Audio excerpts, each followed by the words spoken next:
जाने माने power star के गाना आए, मतलब कि पवन भैया के गाना आई हम वीडियो ना बनामी हो सकता? मैं नहीं बताऊंगा। तो हम तारा लोग से पहले ही के वीडियो में बताइनी है। ई सावन के महीना चढ़ गइल बा, सावन के महीना चढ़ गइल बा आ सावन में ठेल ठेल के कुछ कुछ के जेंग मर्जी ओंग गाना फका फक फेंकता लो। तो वही बात पर पवनो भैया एगो फेंक दिलहन, जैसे फेंकल हन तैसे हम कैच कर लेनी है, मतलब कि जैसे अपलोड कैल हन तैसे हम वीडियो शूट कर लेनी है।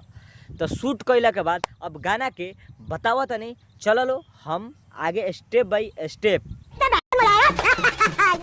आ तू लोग तो जानते हो लो कि पावर स्टार पवन सिंह जब भक्ति सॉन्ग अच्छा भोल बम के सॉन्ग कोई भी सॉन्ग गाते हैं पवन सिंह तो कितना सुपर हिट होता है और गाना में कुछ अलग सा दम होता है। तो वही दम के लिए जिसमें दम है वो गाना लेकर आए, हम उस पर वीडियो ना बनाए, ये हो सकता है?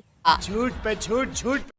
तो गाना के यही गाना है, आप लोग देखिए। और गाना का बोल क्या है, ये भोले बाबा, मतलब कि भोजपुरी इंडस्ट्री में जो इसके पहले भक्ति सॉन्ग आया था पवन भैया के, मतलब कि पवन सिंह जौन भक्ति सॉन्ग एक पहले हमनी के सब में फेंकला हन कि ये वाला गाना जौन तो कितना सुपर हिट जाने माने बहुत, मतलब कि गाना में दम बा।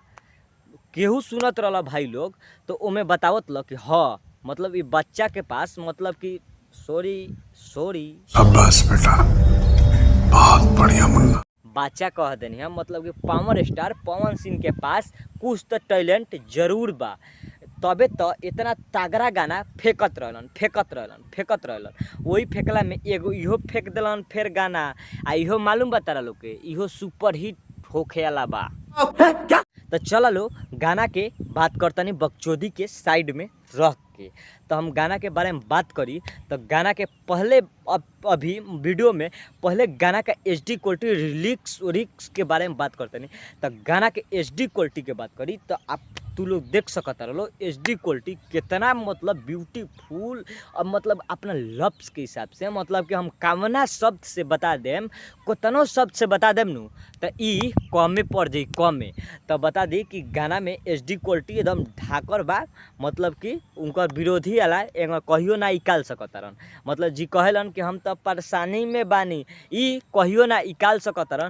तो गाना के रिमिक्स देखी तो रिमिक्स बहुत ब्यूटीफुल प्यारा सॉन्ग लागल है, मतलब कि हम अपना शब्द से बताई तो शब्द कम पड़ जाए। तो गाना के आगे बढ़ के कुछ बात करल जाओ, गाना के आगे बढ़ के बात कर जाओ। तो गाना में पूरा गाना में हम सुननी है तो गाना में सबसे मस्त लागल है इनकर भोले बाबा के जो पर्वत पर सुतरल हन उहे। तो का पवन भैया खाली हम ही बताएम, कुछ तूहू देखाव, ना बतैब तो तूहू देखाव कि किस तरह के वीडियो भइल बा। भोले बाबा खोली ना हो नया नवा, अब भी हनवा भइले ना। यही सीन हमको बहुत मस्त लगा था।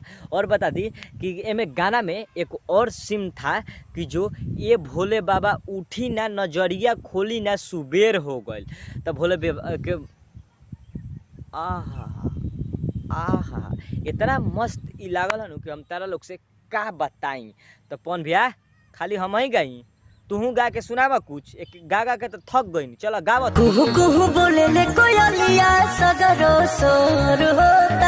तो यही से लोग कहे लो पवन सिंह के पावर स्टार।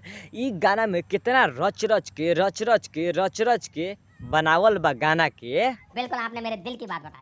आ गाना में जौन है मॉडल लौकता लो उ लो देखलो कितना झुम के गावता लो। आ साथे साथ ए भाई के तो काम मिलिए गइल, हार पाच के खोजते काम तो मिल गइल।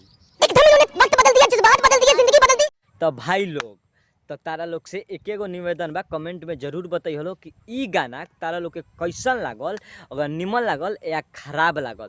अब हम आवतनी सीधे मेन पॉइंट पर, जाना पॉइंट पर नंबर दिया ला।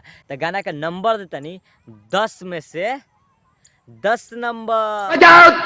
और कैसे कि इतना धाकर गाना ब्यूटीफुल, मतलब कि इस गाना में कुछ कहीं भी बजा सकते हैं, माँ बहन बेटी बहन चाचा चाची किसी के भी साथ आप लोग बजा सकते हैं। और एक खास बात कि हम बता दें तुमको कि हम भोजपुरी या हिंदी क्यों मिक्स करके बोलते हैं, तो आप लोगों को इंजॉय के लिए, हंसाने के लिए कि हम भोजपुरी और हिंदी मिक्स करके बोलते हैं।